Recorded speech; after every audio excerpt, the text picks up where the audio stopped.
ቤተሰቦች እንደምን አላችሁ? እንደምን ቆያችሁ? እንደምን ከረማችሁ? በያላችሁ በሰላም እግዚአብሔር እንግዲህ ከሁላችሁ ጋር ይሁን። ያው የተፈጠሩት ነገሮች ትንሽ እንደርሳለን መጨረሻው ላይ።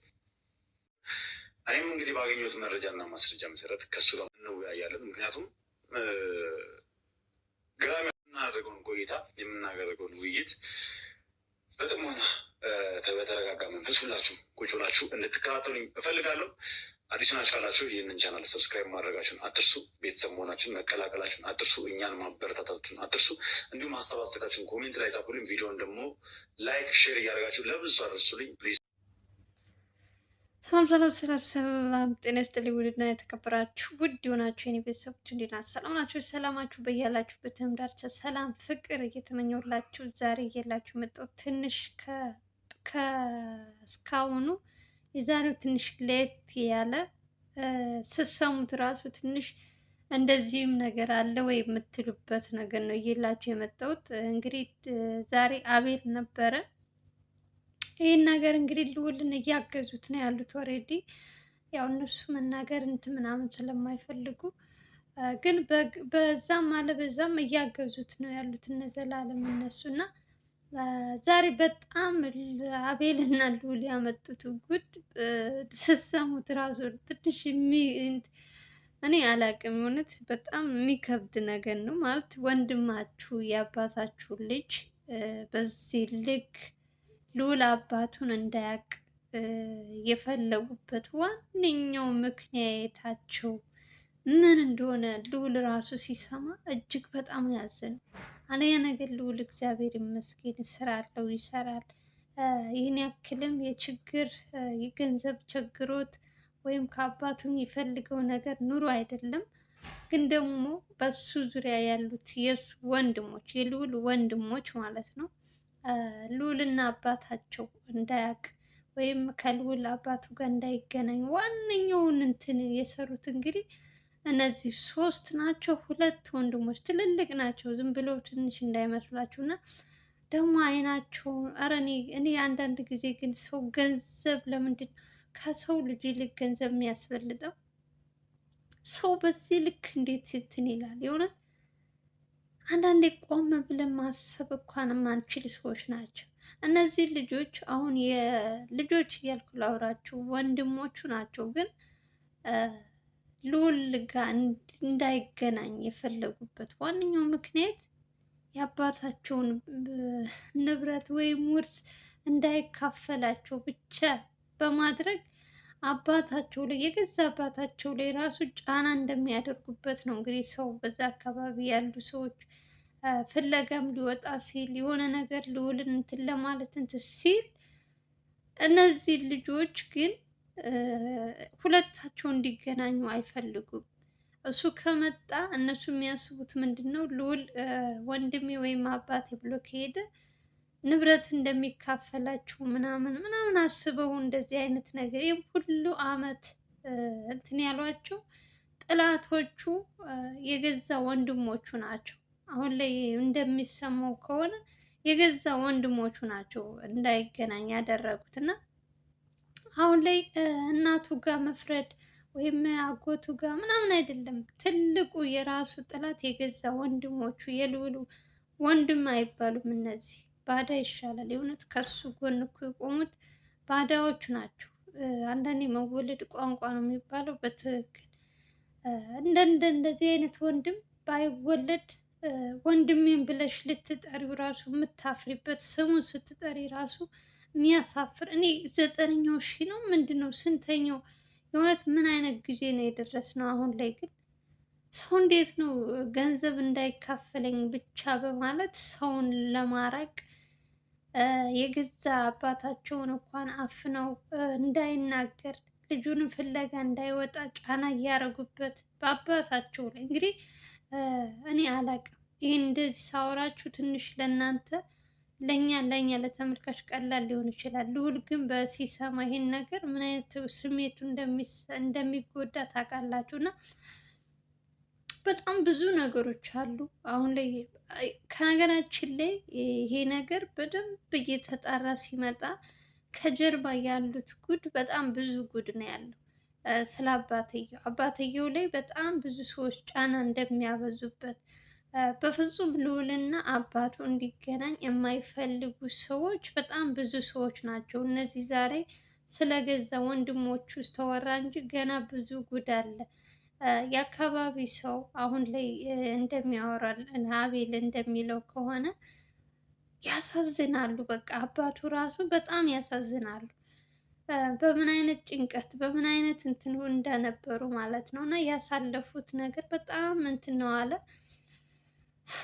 ሞር ደግሞ እኔ በጣም ያሳዘነኝ ነገር ቢኖር የአባቴን ገንዘብ ወይም የአባቴን ንብረት እንዳይካፈለኝ ብዬ የገዛ ወንድሜን አስቡት፣ ይህን ሁሉ አመት እንዳይገናኝ በምንኛውም ነገር እንትን እንዳይል ማድረጋቸው ራሱ እንዴት አይነት ህሊና! እንዴት አስቻላቸው? ሰው በዚህ ልክ እንዴት ለምን ይከፋል ግን?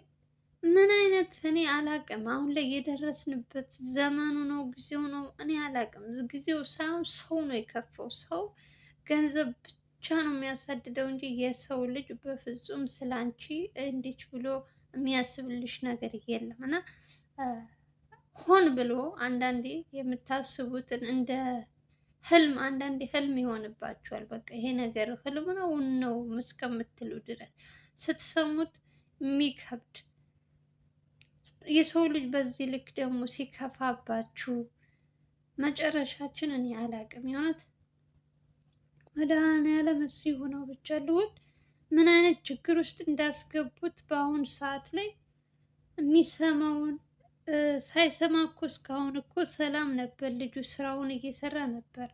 የስንት አመት እንትኑን አምጥተው እሱ ሁልጊዜም እናቱ የኔ እናቴ አባቴም እናቴም ናት፣ እናቴም እናቴ ናት፣ አባቴም እናቴ ናት፣ ሁለቱንም ማን ያሳደገችኝ እያለ ስለ እናቱ ጀግንነት ሲያወራ ነው የምንሰማው። አሁን ላይ ደግሞ የመጣው ነገር ደግሞ እሱ የድሮውን እንትን ለማስታወስ ልጁ ስራውን እየሰራ ሰላም በሆነበት ሰዓት እንደዚህ አይነት ነገሮች መጥተው ውዝግብግብ ያሉ ነገሮች አሉና አላቅም። እኔ የእውነት አንዳንዴ ዝም ብላችሁ እየሰማችሁ እንዳልሰማችሁ ልታልፉ ትችላላችሁ። አንዳንዴ ደግሞ ነገሮችን በእንትን ዝም ብላችሁ ባልሆነ ነገር ልታስቡ ትችላላችሁ። በልዑል ቦታ ስትሆኑ ደግሞ ትንሽ ከባድ ነው። በገዛ ወንድሞቹ ይህን ያክል እንትን የደረሰበት በደል ሳያውቀው እኮ ችግር የለውም እየኖረ ነው። ግን ደግሞ አሁን ደግሞ እንደዚህ አይነት ነገር ሲሰማ የሆነ የሚሰማሽ ነገር አለ። በልዑል ቦታ ብሆን ብለሽ ስታስቢው ራሱ ከባድ ነው እና የፈለገውን እግዚአብሔር ይመስገን ልዑል የሰው ንብረት የሚፈልግ ሰውም አይደለም። እውነት ለመናገር ለሰው የሚረዳ ሰው ነው ልዑል። እዩልኝ እዩልኝ ስለማይል ነው እንጂ ከጀርባ በጣም ምስኪኖችን እንደሚያግዝ በዓልም ሲመጣ በዓል መስለው እንዲውሉ ልብስም ምንም ሁሉ ነገር የቤት ኪራይም የሶስት የአራት ወር ሲከፍል ነው እኛ የምናየው። አብዛኛው ጊዜ እንዲታይለት ሰው እንትን እንዲልለት አይፈልግም። እሱ በፈጣሪ ዘንድ የተመረጠ በቃ ምርጥ ሰው ነው። የእውነቴን ነው የምላችሁ። እንዲታይ ሰው አረገ ብሎ እንዲያወድ ሰው ወይም እንዲያመሰግነው የማይፈልግ ሰው ነው እና አሁን በዚህ ልክ ደግሞ የገዛ ወንድሞቹ የተባሉት ደግሞ ንብረት ብቻ እንዳይካፈል በማድረግ እሱን ከአባቱ አርቀው ወንድምነታቸውን ክደው ምን አይነት አይሁዳዎች እንደሆኑ እኮ ነው የሚገርመኝ። እኔ አላውቅም ስሰማ ራሱ አቤል ዛሬ ይህን ነገር እሱ ነበር እያጣራ የነበረው እና ዘላለም ማነው ልዑልም አለ። ከባድ ነው በዛ በቦታው ሲሆን አንዳንዴ ልዑል እንደዚህ አይነት ቦታዎች ሲሄዱ ልዑል ባይሄድ አሪፍ ነው ብዬ ነው የማስበው። ለምን መሰላችሁ? እሱ ሲሰማው ትንሽ ከባድ ነው የሚሆንበት። እነ ልዑል እና አቤል ነገሩን ለማጣራት እነ ዘላለም ሆነ ማናቸውም ቴዲም ሆነ የሆነ ከጀርባ ሌላ ሰው አስከትለው ቢሄዱ አሪፍ ነው። ልዑል ባይሄድ አሪፍ ነው። አሁን ላይ የሚሰማቸው ነገሮች በተለይ በሱ በአባቱ ወገን የተባለ ሰው የሚያወራውን ነገር የጥንት የድሮ ተደብቆ የነበረ ታሪክ ነው እያወሩ ልጁን ማሰብ በቃ አላቅም። እኔ አሁን ላይ ባለፈው እናቱ ለምን አታውቅም ምናምን እያልን ልንፈርደን ነበር። ግን አሁን ላይ ግን እያያችሁ ስትመጡ እናቱ ምንም አይነት ጥፋት የለባትም። እናቷ ላይ ራሱ ምን አይነት ጫና እንዳሳደሩባት በዚህ ልክ ማለት ነው። ያው የድሮ ሰው ታውቃላችሁ፣ ምንም ሳይንት ሳቲ ነው እንትን የምትይው እና እናቱ ምንም ጥፋት የለባትም። የእውነቴን ነው የምላችሁ። አባቱም ጥፋተኛ ነው አይደለም የሚለውን እሱን መጣራት አለበት። ግን ደግሞ ዋነኛው ጠላቶቹ የገዛ ወንድሞቹ ናቸው እና ልዑል ራሱ ከእነሱ ምንም ነገር አልፈልግም እስከ ማለት ድረስ ደርሷል።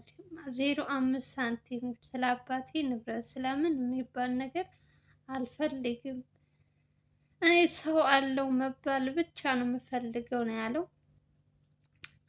ብቻ አላቅም ጎበዝ፣ የእውነት ወይ መድኃኒዓለም ባያውቅ እኮ ባይሰማ እኮ አሪፍ ነው የእውነት። አሁን በምን ቀን እንደመጡ ራሱ አላቅም እነዚህ ሰዎች።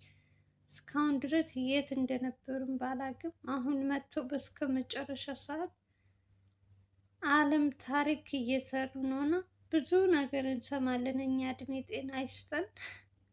ኢትዮጵያ ውስጥ መቼም የማይሰማ የማይታይ ነገር የለም። እኛ ዝም ብለን ስልኬ ነው ጥላት እያላችሁ ስታዩ፣ በዛም ስታዩ ሌላ ነው፣ በዚህም ስታዩ ሌላ ነው።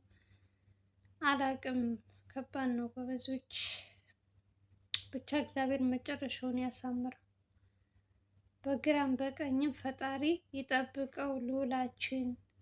እሱ እንዳሰበው ፈጣሪ ያሳካለት። እንደ ድሮ ከእናቱ ጋር ተዋዶ ስራውንም የሚወደውንም ስራ በሰላም እንዲሰራ በቃ ከነዚህ ሰዎች ከእንትኑ ቢወጡለት አሪፍ ነው። ህይወቱ ሁሉ ነው ያበላሹት። አሁን እነዚህ ከመጡ ሰው ስንት ነገር ስንጠብቅ ሊያገባ ነው እያልን ስንደሰት፣ እነሱ ደግሞ በዚህ በኩል መጥተው ደስታዋን ሁሉ ነው ያጨለሙባት የእናትየውን እና አንዳንዴ ግን ይገርማል። የሰው ልጅ ባላሰብሽው መንገድ እንደዚህ አይነት ነገርም ይከሰታል። አያችሁ፣ እኛ ብዙ እናልማለን፣ ግን ደግሞ ባላሰብነው መንገድ እንደዚህ አይነት ነገሮች አሉና እግዚአብሔር ብቻ መልካሙን ነገር ያጋጥመው። የተሻለ ነገር ይመጣል ብዬ አስባለሁ። ልዑል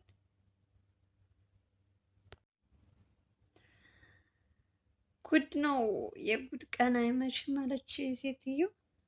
ብቻ እግዚአብሔር ሲጠብቀው እያላችሁ አቤላችንም እግዚአብሔር ይስጠው። እንግዲህ በዚህ ሰዓት በሰው በሚያስፈልገው ሰዓት ከጎንህ ነን እያሉ እንግዲህ ወንድሞቻችን የሆነ መረጃ የሆነ እንትን አለ ሲባል አብረው ተከትለው እየሄዱ እስከንት ድረስ ብቻ እግዚአብሔር ይስጣችሁ ሁላችሁም። ያው እናንተ ያው ሁልጊዜም እኮ ይናገራሉ፣ ፊት ለፊት እዩኝ እዩኝ አይሉም እንጂ ከጀርባ ብዙ ታሪክ ብዙ ነገር የሚሰሩ ጀግናዎች ናቸው።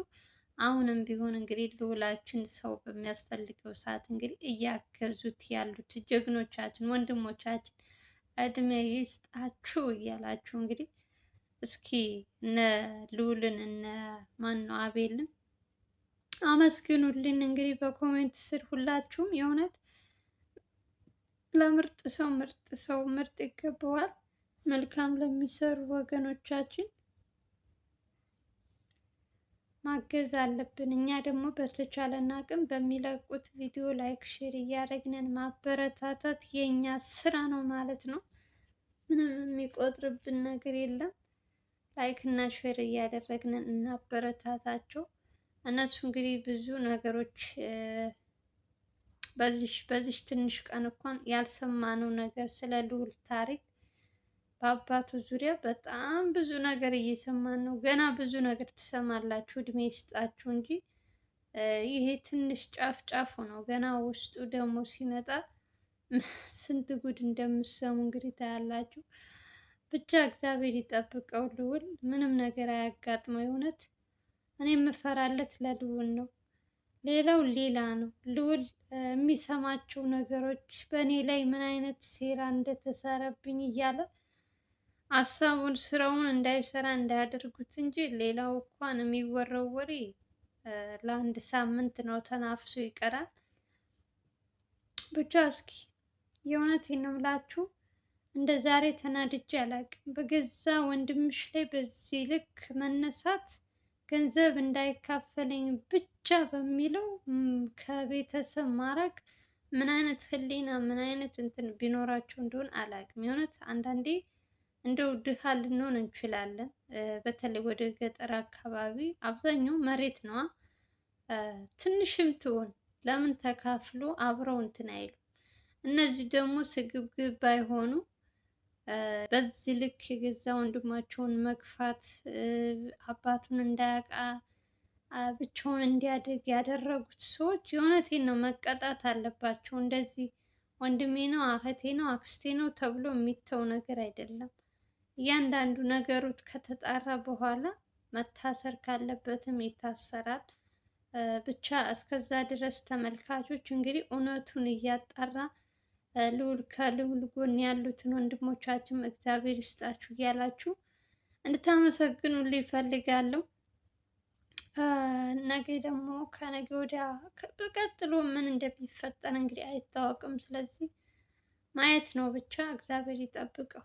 ለማንኛውም የምወዳችሁ ዛሬ እንግዲህ በልዑል ወንድሞች የተባሉትን ጉዴ ነው የሰማሁት። እንግዲህ በሌላ ቪዲዮ እንገናኛለን። ሀገራችንን ሰላም ያደርግልን እያልን በሌላ ቪዲዮ እንገናኛለን። ቪዲዮ ስትጀምሩ ላይክ እያደረጋችሁ አዲስ ከሆናችሁ ሰብስክራይብ አድርጉ። በተረፈ ከልብ ነው ማመሰግናችሁ። ላይክ ሼር ለምታደርጉልኝ እህት ወንድሞቼ ከልብ ነው ማመሰግናችሁ። ባላችሁበት ሰላማችሁ ብዙ ትርፍ ይበልልኝ። ባይ ባይ።